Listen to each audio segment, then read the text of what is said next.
Oneness and Wellness. Our guest today is William O'Donnell. He's the Register of Deeds in Norfolk County. And we're going to start with a good news story. And the story is about this young boy, 11 years old, who won a grant application, and it was about a service project to enhance peace and kindness. And so he thought of writing inspirational words, words that had meaning and words that could be sent out to others. And so he's asked young people and adults to write a sentence, maybe just 2 words that would inspire someone else. And you can send them to Catching Joy, Post Office Box 125, Woburn, Massachusetts, 02468. So congratulations to Maxwell Superinant, 11 years old. Thank you, Matthew, for inspiring all of us.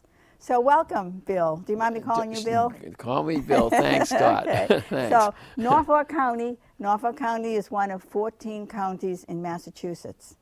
And I know there's always talk about we'll do away with the county system. I'm not in favor of that, and I'm sure you aren't.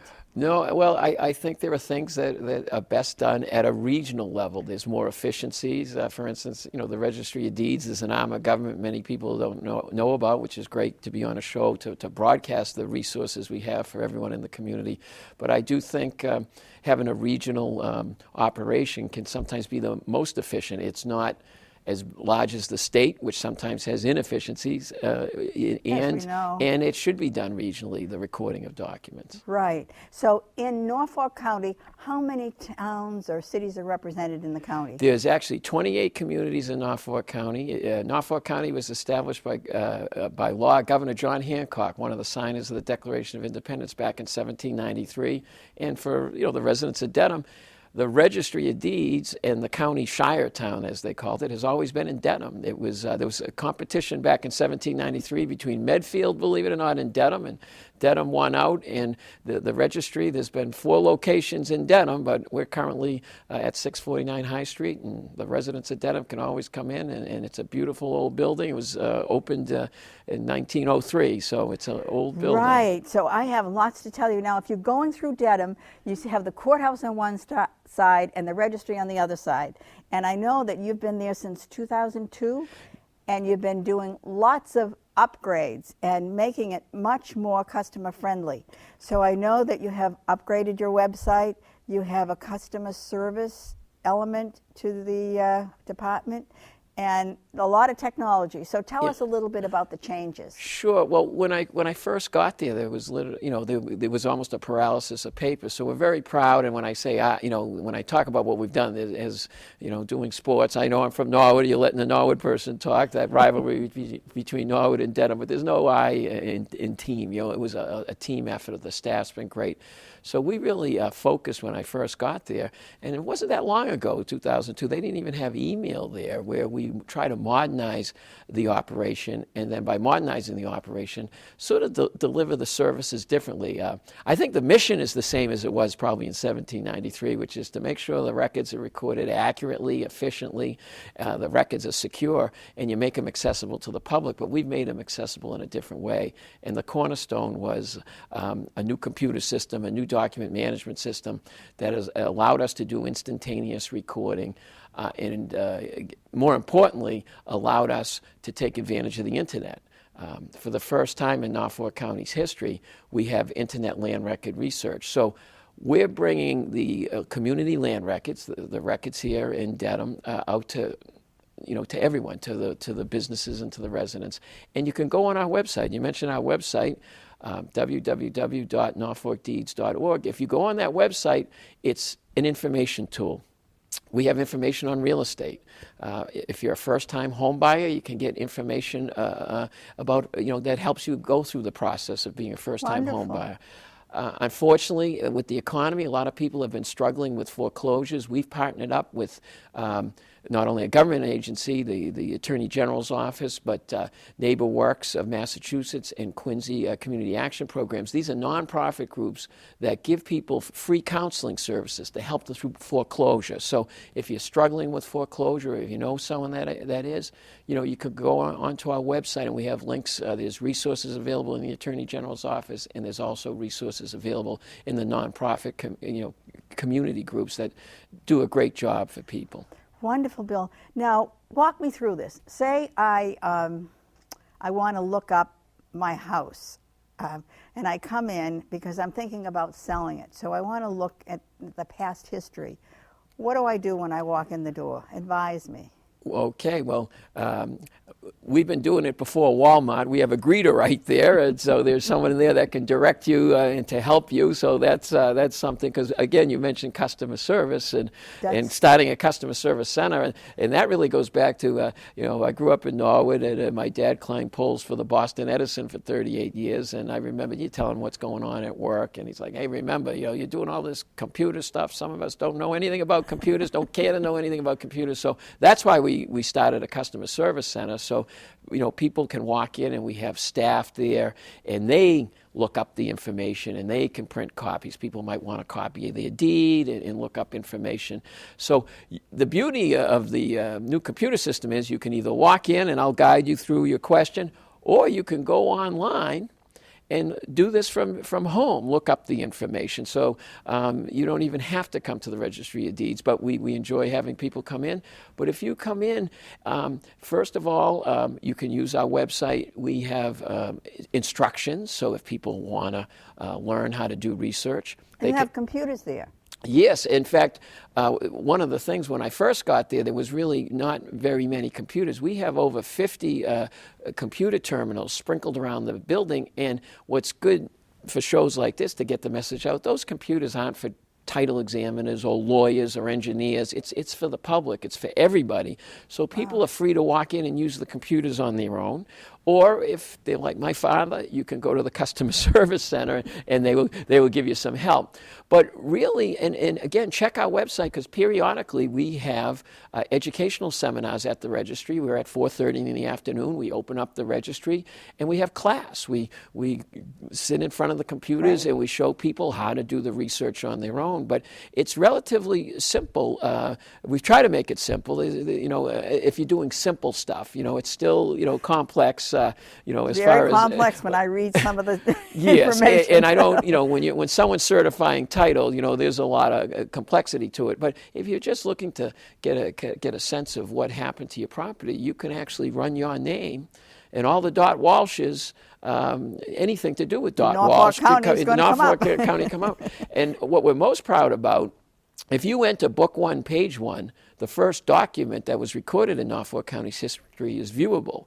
So we have worked our way backwards where this information, all the information, whether they're deeds or mortgages or plans, have been scanned in and are viewable. And you can actually look up your name on the index, and it can all come out. Now, if you want to do it the old-fashioned way, when I first started, we were at book 17,000. We're currently at book 33,000. We're still one of the few registries. There's 21 registry districts around Massachusetts. We're one of the biggest ones here in Norfolk County. We're still one of the few that print books. So even though we've modernized it and it's allowed us to use the computers to really create some efficiencies, it's allowed us to take advantage of the internet, we still do it the old-fashioned way. We print the books. The books. You know what? I was listening to a program yesterday, and they were talking about, we're going with this tech, and everything's going to be on the internet, and everything's going to be on, your phone or your watch or your something. And what happens if it all goes down? So they're talking about that. There's still some big question marks. So it's good to have books. Which is why, and I recognize some of the other registers, it is costly. And some of them are very proud to have stopped printing books. I view it, hey, since 1793, I'm the 11th register. None of them have stopped printing books. And I know things modernized, but I may have to with budgetary and space constraints, but right now we're still printing books. And I think it's good to have the books. To me, it's a form of disaster recovery. By law, and just so people know when their documents get recorded, whether it's the deed or whether it's your community boards like the Planning Board or the Board of Appeals wants that variance recorded, it all gets recorded at the Registry of Deeds. We still microfilm every document that comes in. By law, we have to. we do a tape drive backup. So again, we take advantage of the modernization by daily and weekly tape drive backups, which get sent to a renovated nuclear bunker, which is in Smithfield, Rhode Island. So it's in Rhode Island. The microfilm gets shipped to Iron Mountain in New York. So we've taken steps to protect not only the records but the operations. We were the first registry to have a generator. So, in case, we've had some tough winters, and, we can stay open in business. And I have secured permission from the Norfolk County Agricultural School to set up a disaster recovery site there. But we've also set up down across the post office in the commissioner's building a little office, so that if something happens, it will be a struggle. But if something happened to 649 High Street, we could still be operational, and the documents and business can record, because real estate's a big part of the economy. I've noticed, Bill, that you've been in the paper several times talking about the scams around deeds and people recovering their deeds. Tell us a little bit about that. Sure, and that's what's great. I used to work in the district attorney's office for Bill Delahunt, so you're always sensitive to what people do to other people out there, and it's a shame.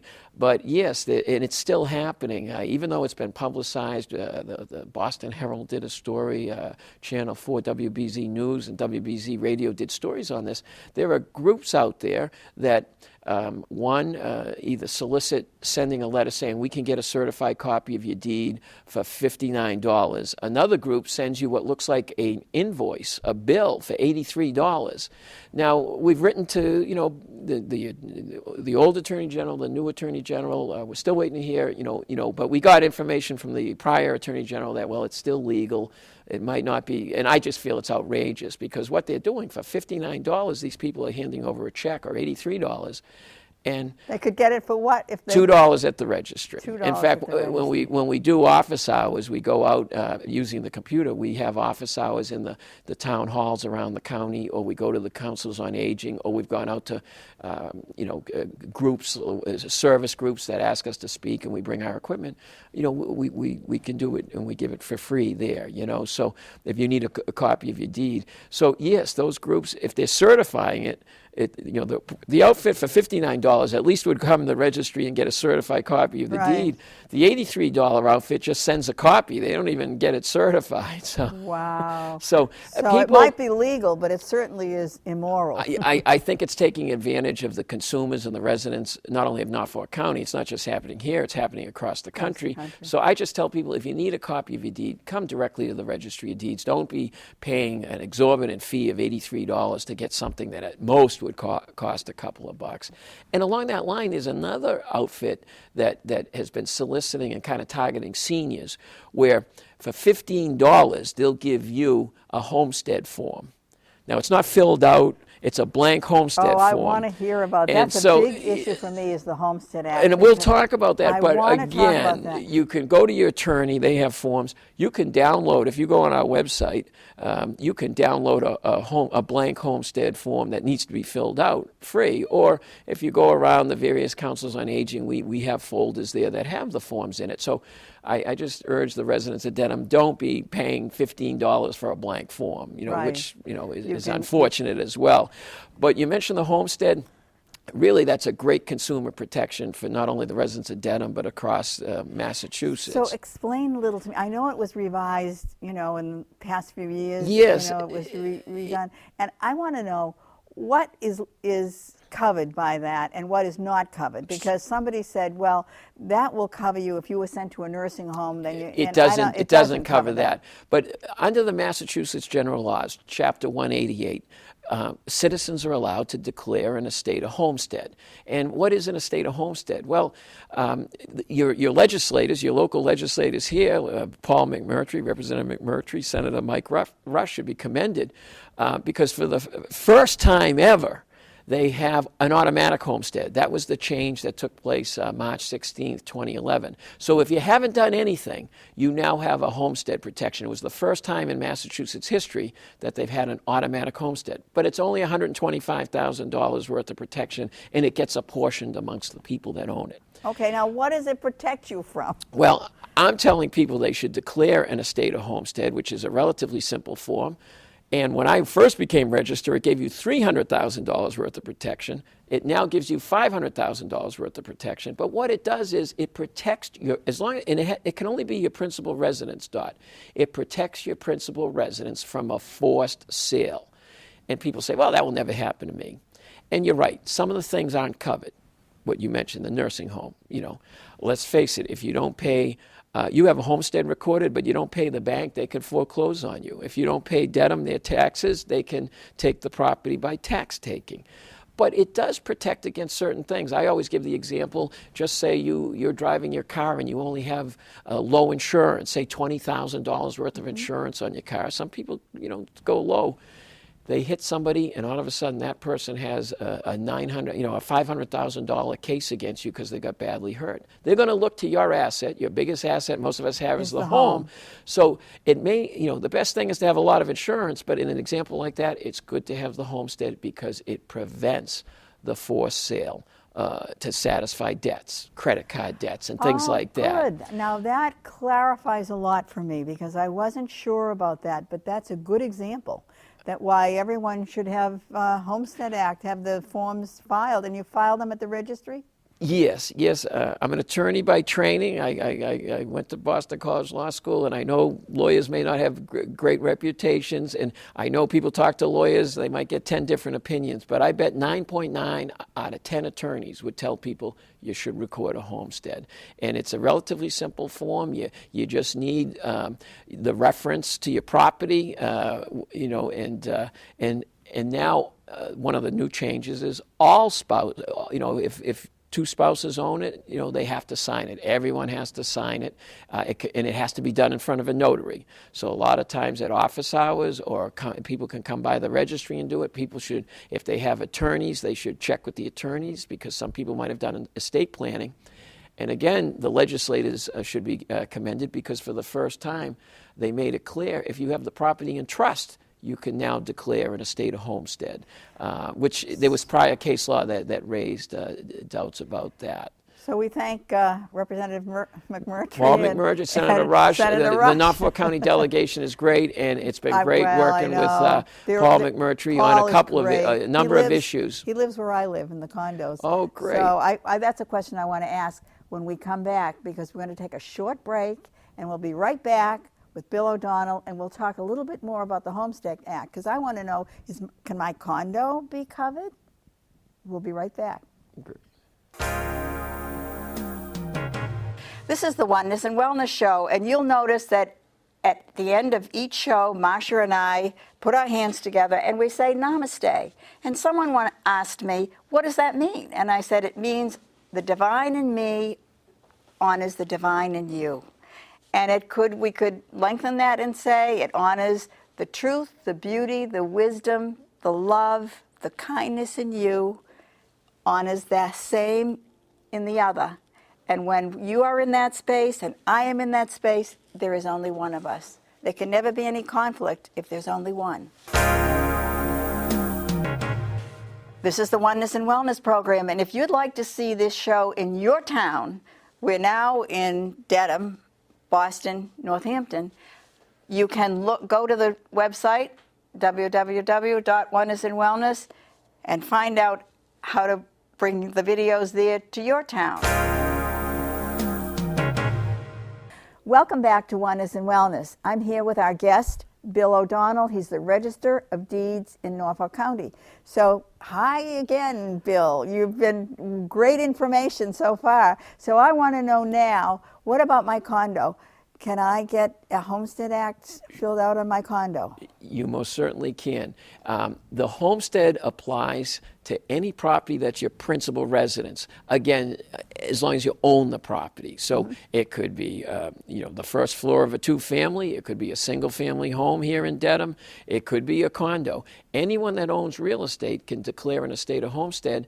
And, I wasn't lucky enough when I was 18 to own property. It's regardless of age. So if you're lucky enough, you're 18 years old and you own that house, you have a right to declare an estate of homestead.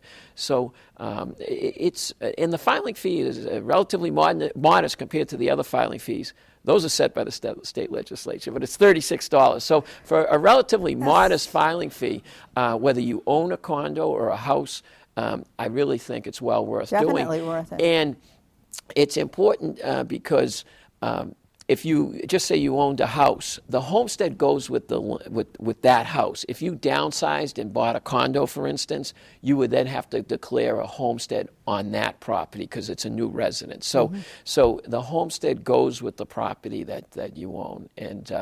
And if you have a valid homestead, I know the state legislature has been very good. When it went up from $300,000 to $500,000, you don't have to refile or anything. As long as the homestead was valid, you got the benefit of the protection. And you got other protections. If you have a homestead, for instance, if you go to sell your condo, those proceeds from your sale, if you have a homestead, are protected, again, for a limited period of time, 1 year. So if you had creditors, they can't come in and swoop in and get those proceeds if you have a homestead. Good to know.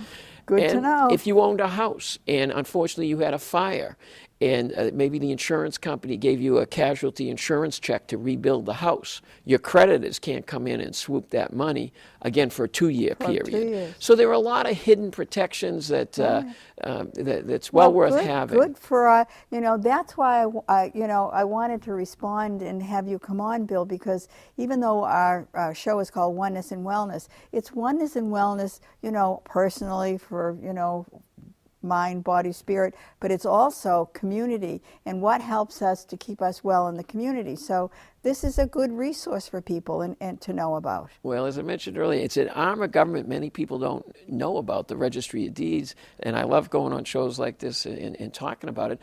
But you talk about wellness in the community, let's face it, shelter. Your home is your biggest asset. So if we can, let people know what resources are there and steps you can take to protect your property with a homestead, or if you're in a little trouble, getting some foreclosure assistance. I think it's important to keep people in their homes and protect your biggest asset you have. Absolutely. So you've been doing wonderful work, upgrading the whole registry and making it customer friendly and, inviting people in. And as you said, someone greets you at the door. I have a personal question. Sure. You've been there since 2002. You've been in public service for a long time. What inspires you? I think what inspires me, it probably goes back, it makes me think of my parents. My dad's still alive, retired. My mom died, talk about wellness. She was 47 of cancer, and at the time I thought she was old, and then you realize that's not the case. But I think my parents instilled me kind of in the don't quit attitude. I still have a poem my mom gave me off to college, don't quit. But I think what inspires both is that if you're going to do something, kind of do it right and do it, take pride in it. So I think getting that from my parents, and whether it was, starting a paper route or doing well in school or competing in sports, that I've always tried to kind of take that with me, that if you're going to do something, try to do it right, and you got to do it with passion. If you don't like what you're doing, you're not going to do it well. And so and I think if you put your best effort in and you have a passion for it, that's what keeps me going in other areas of life. I mean, I'm still playing hockey with the actually with the young guys. Some of them I coach, so believe me. Now I'm slumped on the bench going, they're like, Mr. O'Donnell, you okay? I'm like, yeah. So I'm still trying. Oh, wonderful. Well, thank you so much for being with us, and thank you for the wonderful information that you gave us today. I know that our viewing audience, it will be helpful for them. So thank you for all the work you're doing, and thank you out there for watching, and go and visit the registry. So we do namaste. Have a great day. Namaste.